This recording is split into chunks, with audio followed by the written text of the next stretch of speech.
Good afternoon, ask ko lang po, 6,000 po ba ang clothing allowance or 7,000 na po?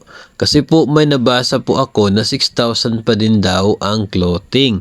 Maraming salamat po and God bless. So, ito na nga po mga master, ito pong clothing allowance.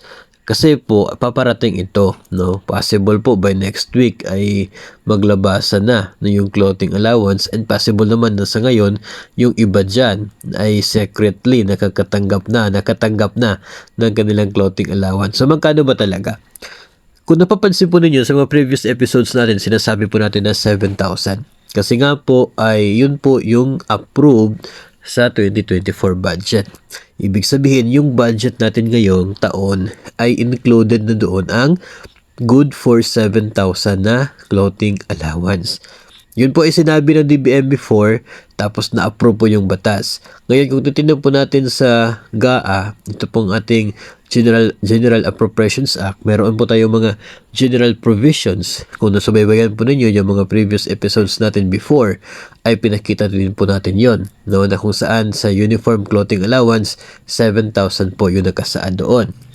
Kaya lamang, ito po yung nangyayari. Yung kasalukuyan po na tinitingnan bilang guidelines for the release of the Uniform Clothing Allowance ay manggagaling po sa tinatawag nating isang budget circular galing sa DBM.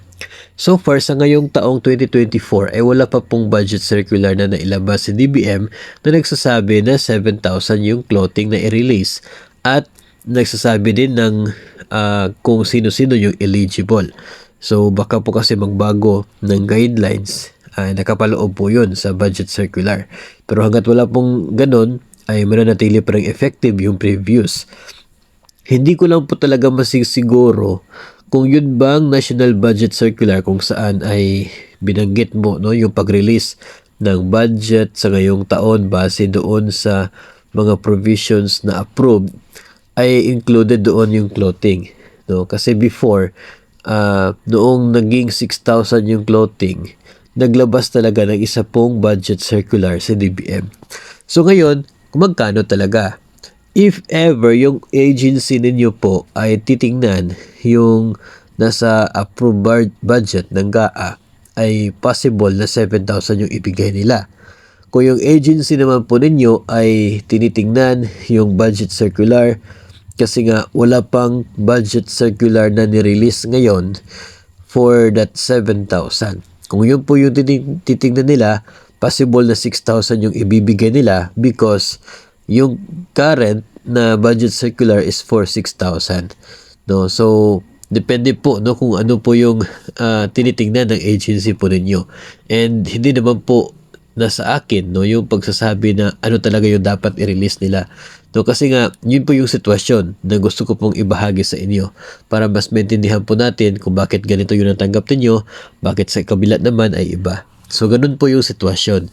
Nasa 2024 budget, approved na and included na yung 7,000, pero wala pa po tayo nakikita ngayon na budget circular na sinasabi na 7,000. So, ganun po. At wala pa po tayo nakikita na bagong budget circular intended for this change in the amount of uniform clothing allowance.